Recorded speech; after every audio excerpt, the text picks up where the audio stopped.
¿cuáles son las ventajas de este sistema? Tiene alta seguridad y buenas condiciones de trabajo, ¿no? Prácticamente no hay personal interviniendo en la construcción en sí del pique, ¿no? Hay personal operando las máquinas y no hay problemas de seguridad porque la construcción del pique en sí no está hecho a cargo de personas. Mientras que en un pique ejecutado de la forma tradicional hay muchos problemas, ¿no? Desde trabajos en altura, ¿no?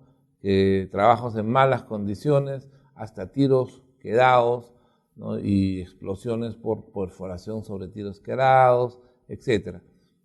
La productividad es mayor que la productividad, o sea, la cantidad de metros por día es mucho mayor que los sistemas que usan explosivos, ¿no?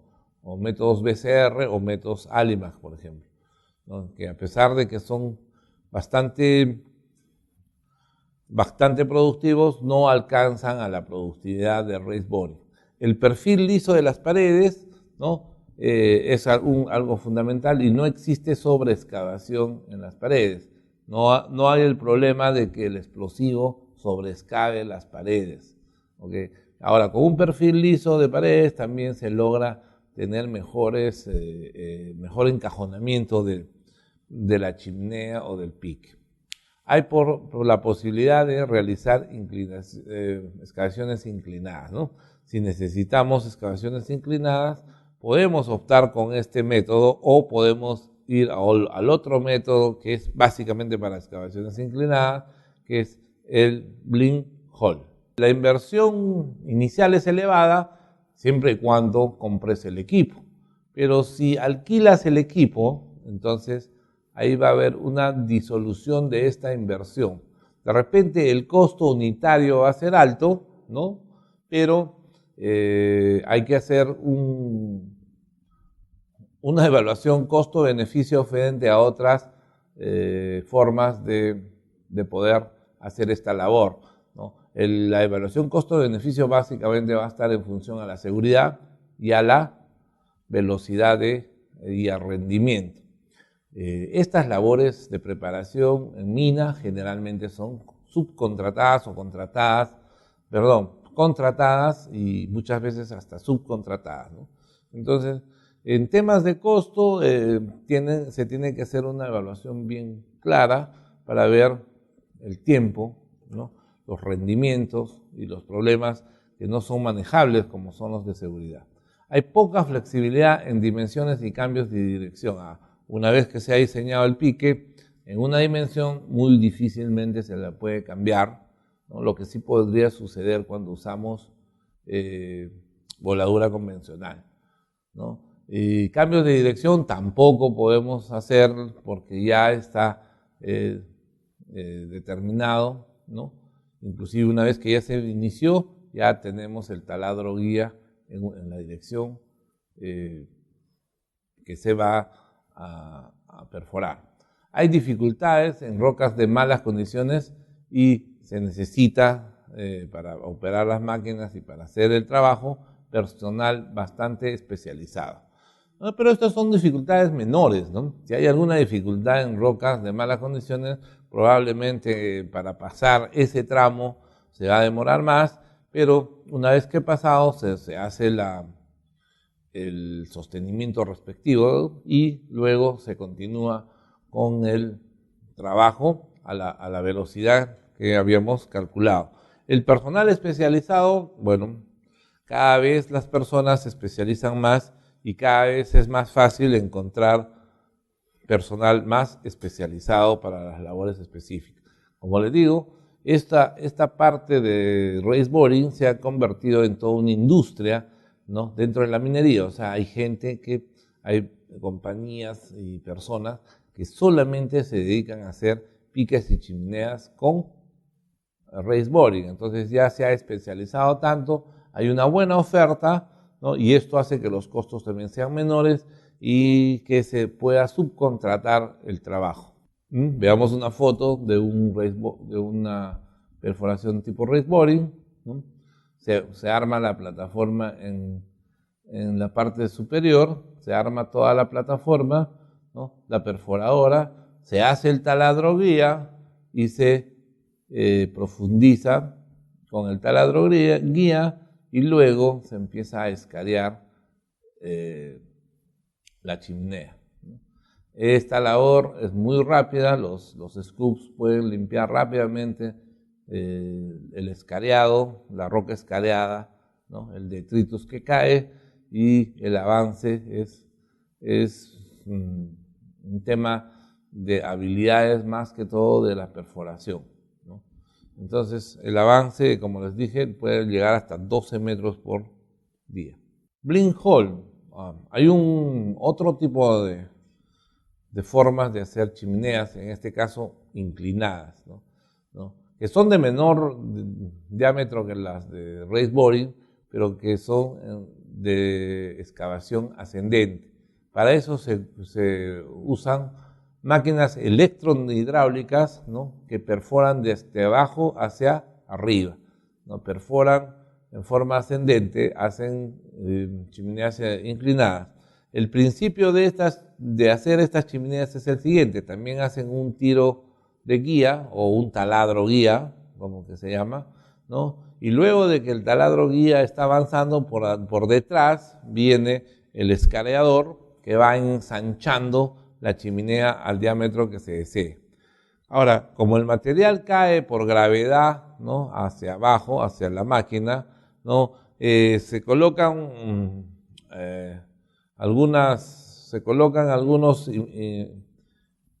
accesorios para que el material que cae por gravedad sea guiado a un colector y pues se pueda prevenir riesgos de caída de material al personal que podría estar abajo. Ahora, el personal nunca está en la línea de perforación, en realidad. El personal opera la máquina fuera de la línea de operación, pero se puede prevenir la caída de rocas si es que se colocan colectores y dispositivos que dirijan el detritus hacia los colectores necesarios, ¿no? Con esto no hay ningún tipo de riesgo. Otra cosa, ¿cómo va avanzando? O sea, cómo va avanzando la perforación sin perder fuerza. Durante el ascenso del blind hole se colocan unos amortiguadores que van pegándose a la pared y haciendo un sistema de avance, ¿no? Por anclaje a las paredes de la chimenea. Entonces, vamos a ver esto, ¿no? ¿Cómo se hace? Primero se hace el taladro piloto hacia arriba, ¿no?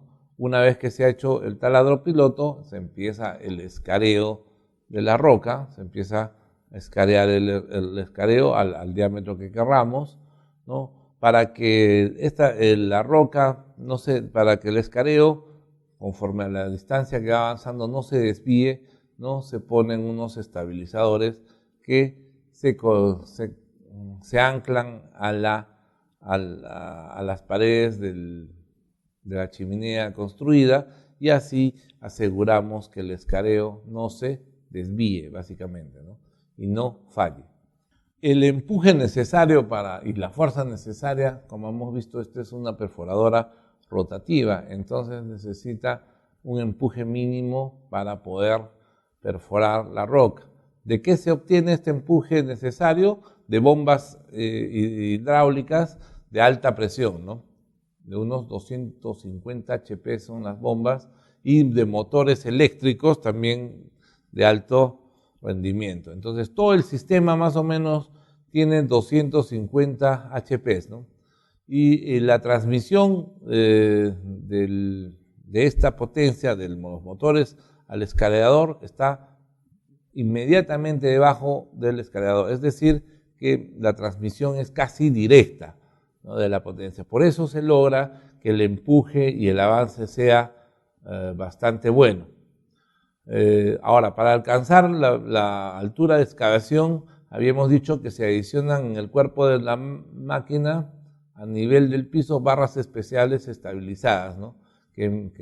o si no, lo que se dicen, que se anclan en las paredes del túnel y van avanzando junto con el escariador. Entonces, con esto no se pierde potencia y tampoco se pierde, no empieza a desviarse el túnel, la chimenea que estamos construyendo, ¿no? Entonces, veamos acá gráficamente los estabilizadores, ¿no? Son esos sistemas que se anclan básicamente a las paredes, ¿no? Los colectores de detritus o de fragmentos, ¿no?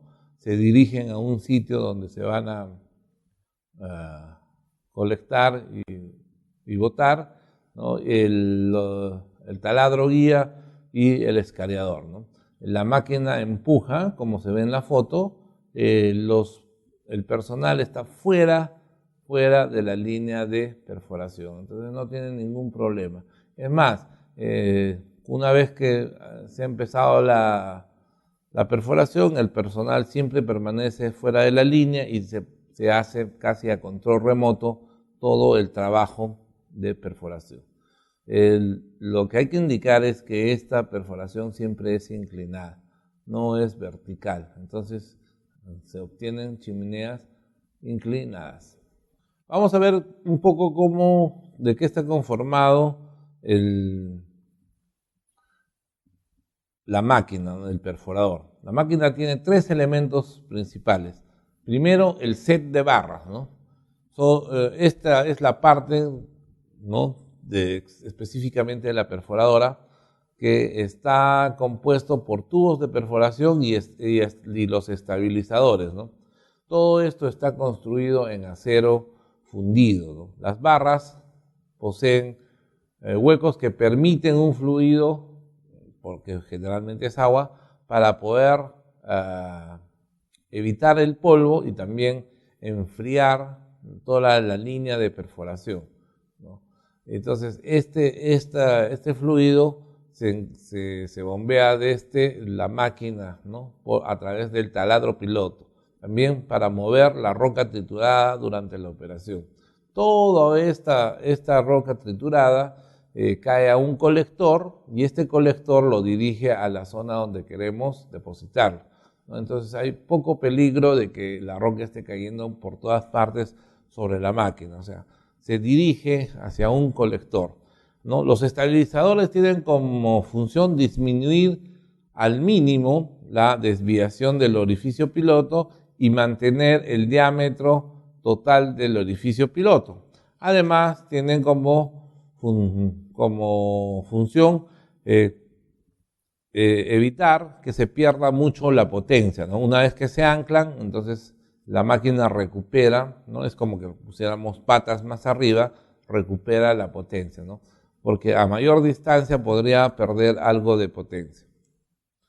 El cortador de rocas, que es la cabeza cortante, la cabeza escariadora, ¿no?, está compuesto por brocas de tipo tricónicas, ¿no?, que ya sabemos que son brocas con insertos especiales, ¿no?, que giran independientemente, ¿no?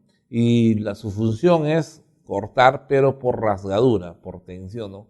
Cortan por rasgadura, ¿no? Y tienen que estar presionadas al macizo rocoso para empezar a rasgar todo el material. Esta presión, ¿no?, se mantiene correcta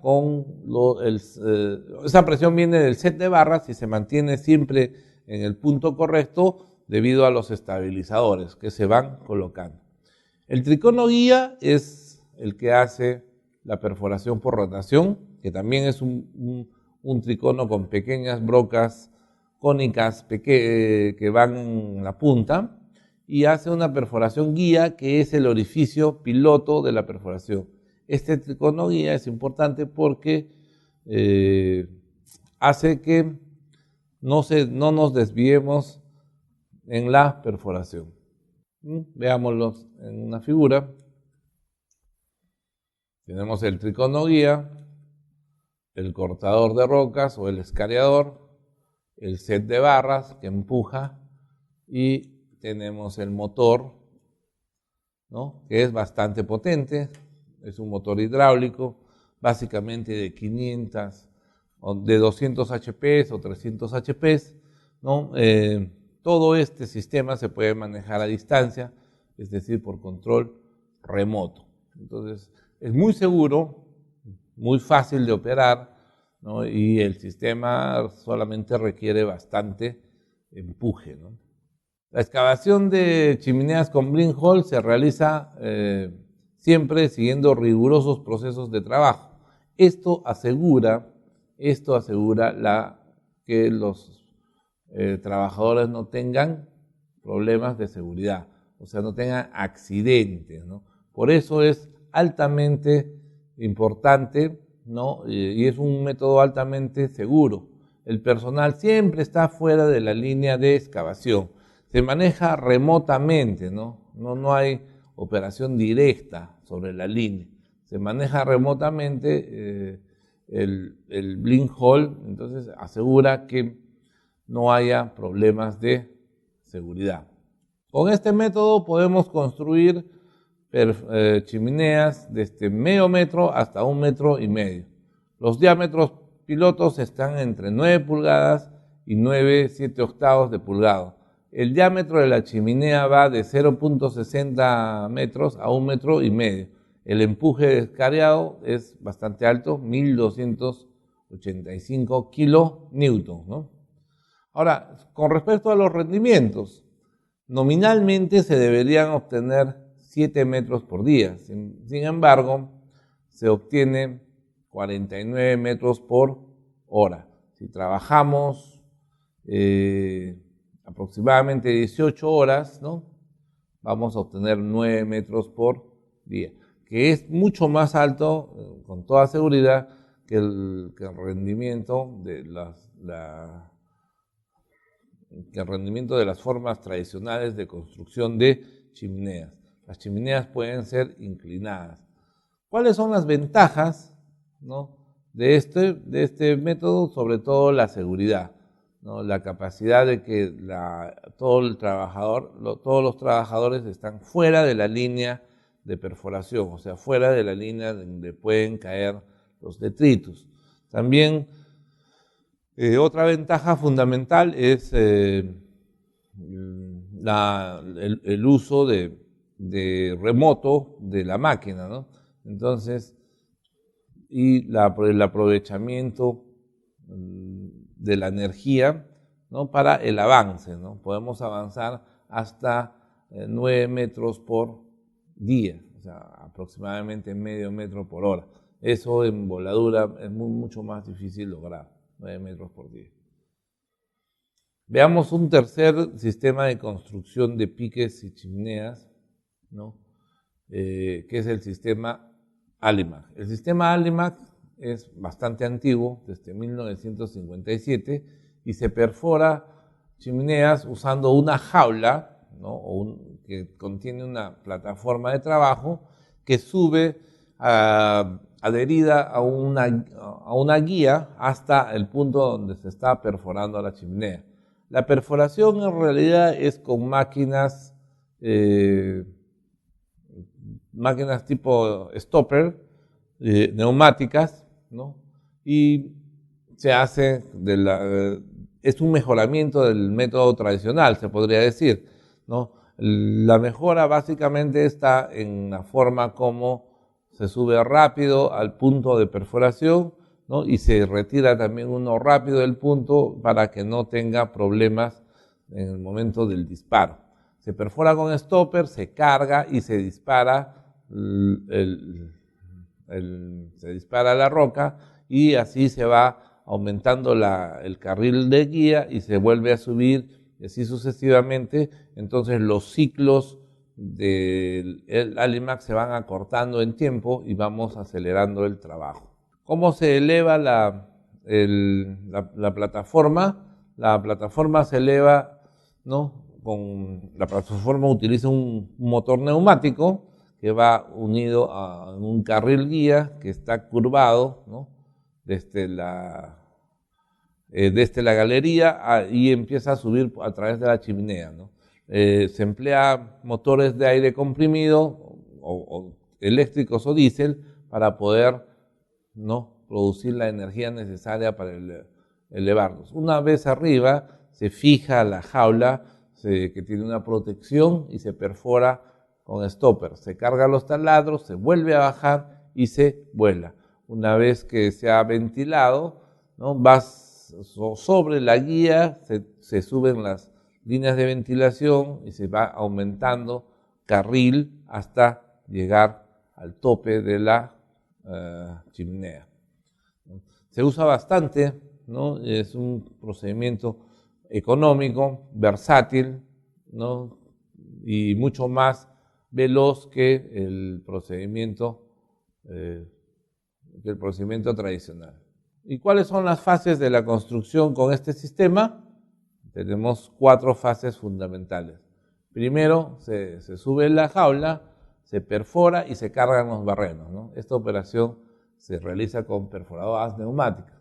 Perforamos, cargamos los barrenos y hacemos la voladura. Bajamos la jaula, hacemos la voladura, ¿no? Cada vez que hay voladura hay que retirar la plataforma, ese es uno de los inconvenientes. Ventilamos, regamos y subimos la jaula para desatar el techo y sostener, si es que hay que sostener algo. ¿Ok? Entonces, este es el ciclo o las fases de producción. Acá vemos la jaula, ¿no?, con su motor y todo su sistema de carril, sistema de aire, para poder perforar con un stopper. Y el ciclo básico es perforar, cargar, bajar la jaula, volar, ventilar y luego subir para desatar, ¿no? Ese es el ciclo básico. Entonces, es como una voladura enfrente, ¿no? Tiene el mismo ciclo que la voladura enfrente. Muy bien, con esto hemos terminado básicamente la perforación y voladura de preparación y desarrollo. Ahora vamos a analizar las mallas que se pueden usar en esta voladura de un solo frente. El diseño de malla en este tipo de trabajos es crítico. Ya habíamos visto que tenemos que ser muy precisos en calcular el taladro, tanto el taladro de alivio como los taladros de producción. Estos taladros se tienen que calcular de tal manera que la roca sea fragmentada adecuadamente para que los explosivos puedan hacer su trabajo y se pueda excavar rápidamente el túnel. El túnel, se mide, la capacidad de excavación del túnel se mide en el avance necesario que vamos a tener, ¿no?, del túnel. El diseño de las mallas básicamente difieren de las mallas de tajeo, ¿no?, que pueden usarse en minería superficial o subterránea, porque en este caso hay que crear la cara libre. Entonces, vamos a ver cómo se diseña una malla para un solo frente. El método se llama cuadrados y rombos inscritos, ¿no? Cuando existe una sola cara libre, ¿no?, en la voladura de túneles, piques o chimeneas, entonces hay que crear la cara libre, ¿no? Entonces, la razón de rotura de la roca, ¿no?, es muy complicada porque existe un gran confinamiento. Debido a que existe solamente una cara libre, la roca está confinada y es muy difícil arrancarla. Lo que hay que hacer es crear una cara libre perforando un taladro de alivio. El burdem y el espaciamiento en este tipo de voladuras son especialmente cortos, son bastante cortos, sobre todo en el área de arranque. El área de arranque, como hemos visto en la designación de las partes del túnel, es el área que va a salir primero y que va a formar la cara libre necesaria para que lo demás se alivie con mayor facilidad. Entonces, ¿cómo calculamos el burdem del arranque, ¿no?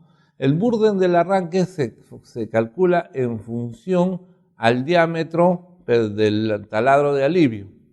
El taladro de alivio, recuerden, es el primer taladro que se hace en el centro, normalmente en el centro de la labor, ¿no? Y es un taladro vacío.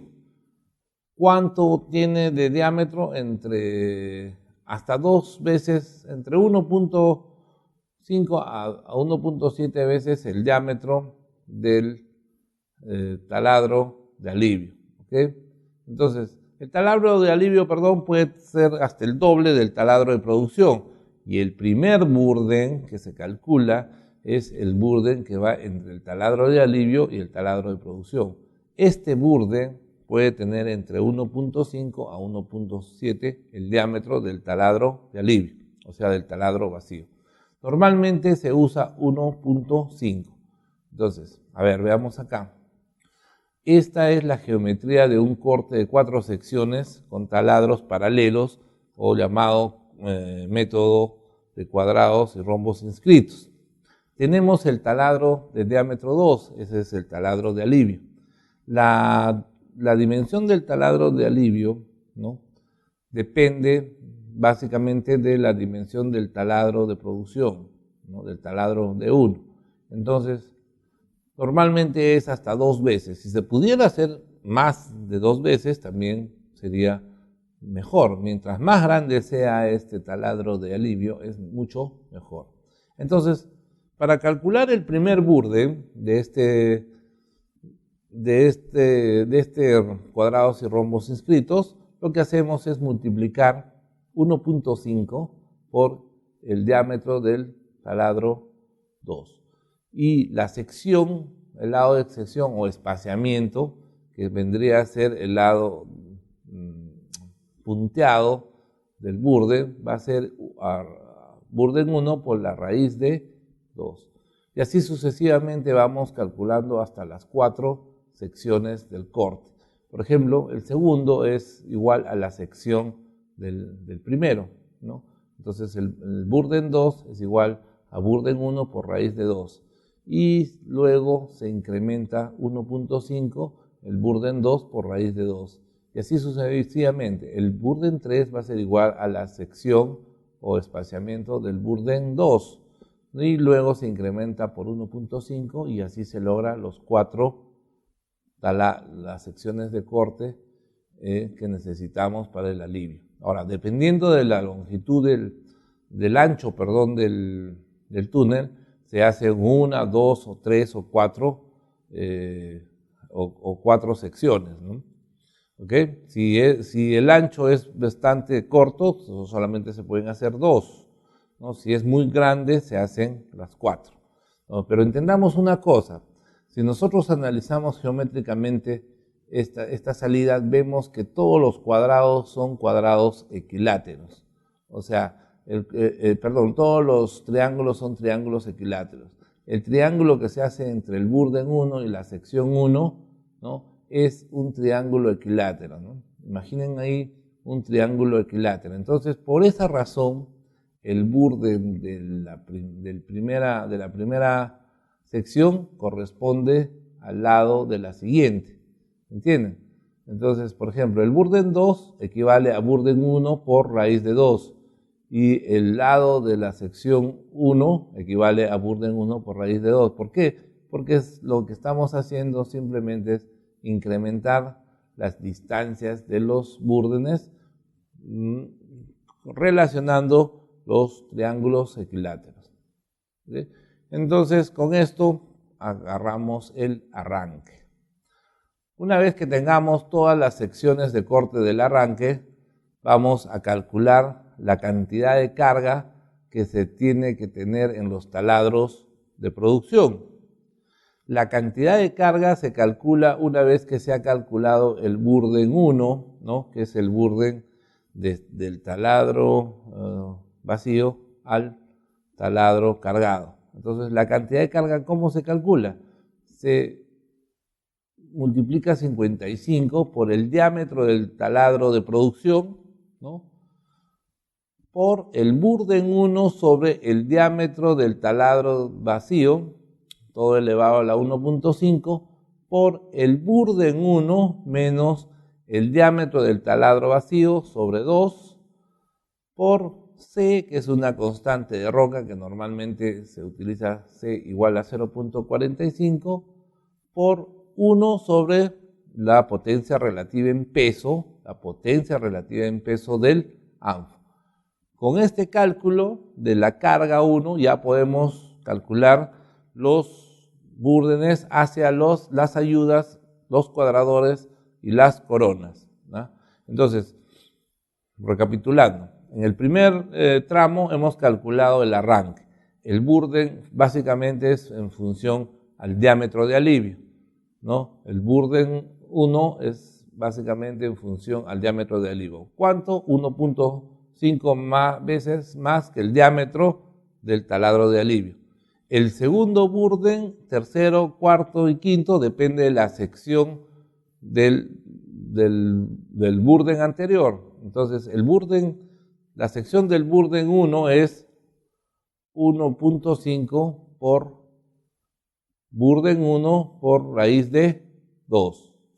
Entonces, el siguiente burden va a ser un burden 1 por raíz de 2 y así sucesivamente. Entonces, porque son triángulos. Calculamos la concentración lineal de carga, ¿no? La concentración lineal de carga también está en función a los diámetros tanto de perforación o de producción como los diámetros de taladro vacío. Y después de esto podemos calcular en el resto de las secciones los otros búrdenes necesarios para ir del arranque a las ayudas, de las ayudas a los cuadradores, de los cuadradores por la parte superior a las coronas y y en la parte inferior a los arrastres, que sí tienen un cálculo especial.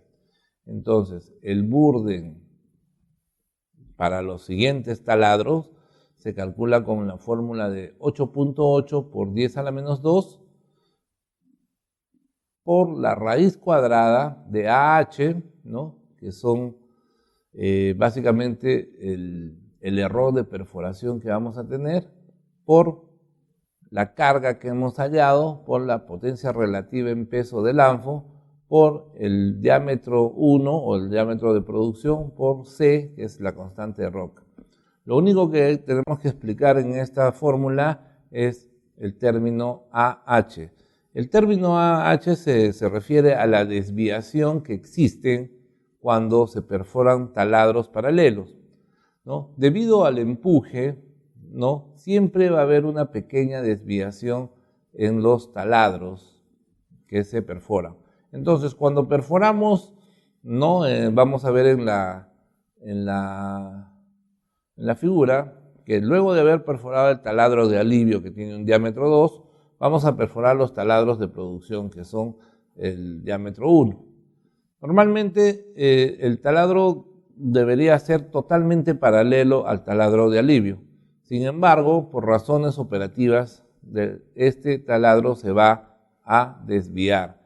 Esta desviación que existe entre la parte inicial y la parte del fondo del taladro es el AH, ¿no? Entonces, esta desviación va a influir en todos los taladros. Entonces, el AH que se necesita calcular es la desviación de los taladros. Normalmente la desviación es del 5%. Entonces, podemos considerar como H como el burden menos el burden por 0.5. O sea, ese sería el valor de AH, ¿no? Entonces, acá ya hemos mejorado este valor y hemos sustituido en la ecuación. Y vamos a hacer que el burden va a ser igual a 10.5 por 10 a la menos 2 por la raíz del burden menos la desviación. Pero entienden que el EP o desviación es la multiplicación del burden por el porcentaje de desviación. Si fuera 5%, se multiplica el burden por 0.05, ¿no?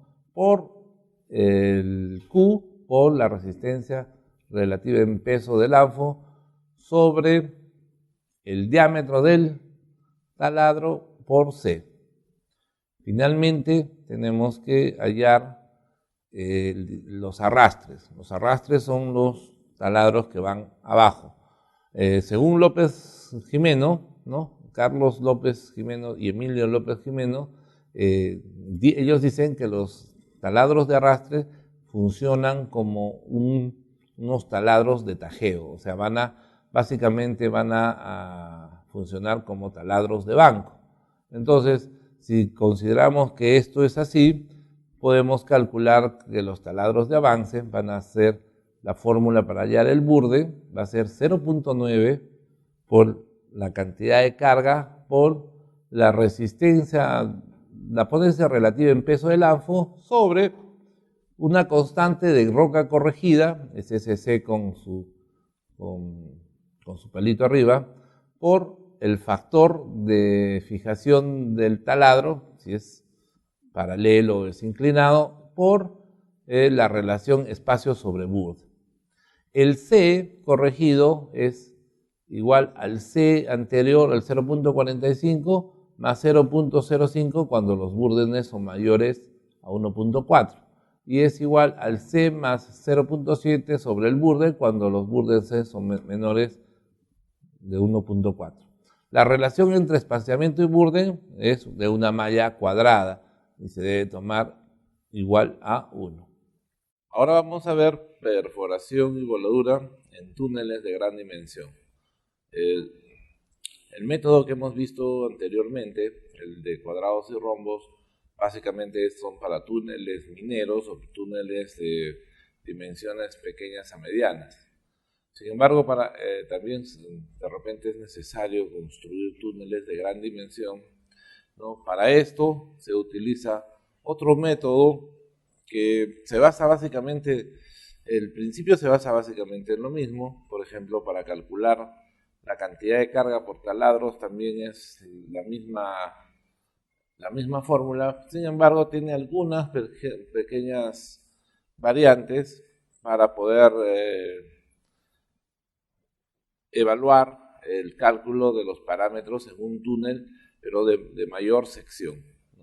El modelo que vamos a ver es el de Holmer, ¿no? Que es el que más se usa.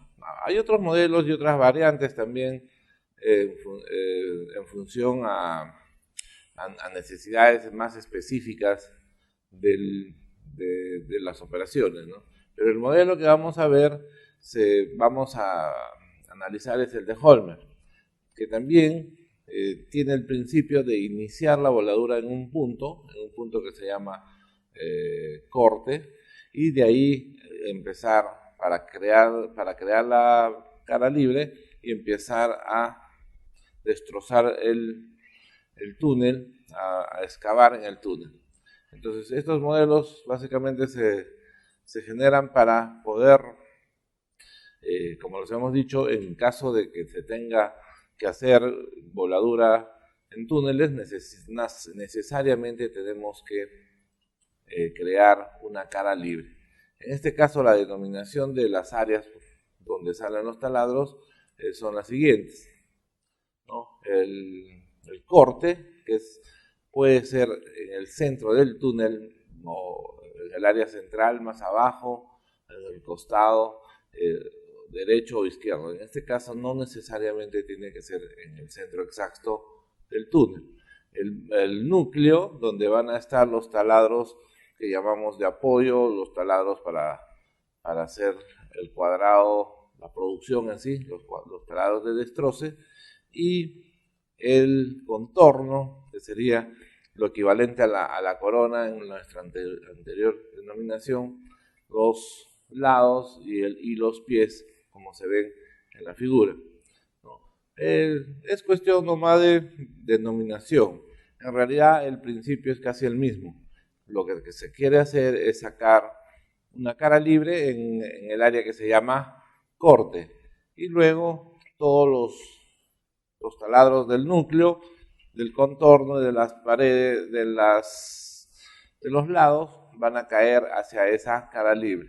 Ahora, como esto es un túnel más grande, se pueden usar más taladros de alivio o taladros sin carga. La fórmula como se hace el corte o arranque es básicamente con tiros paralelos.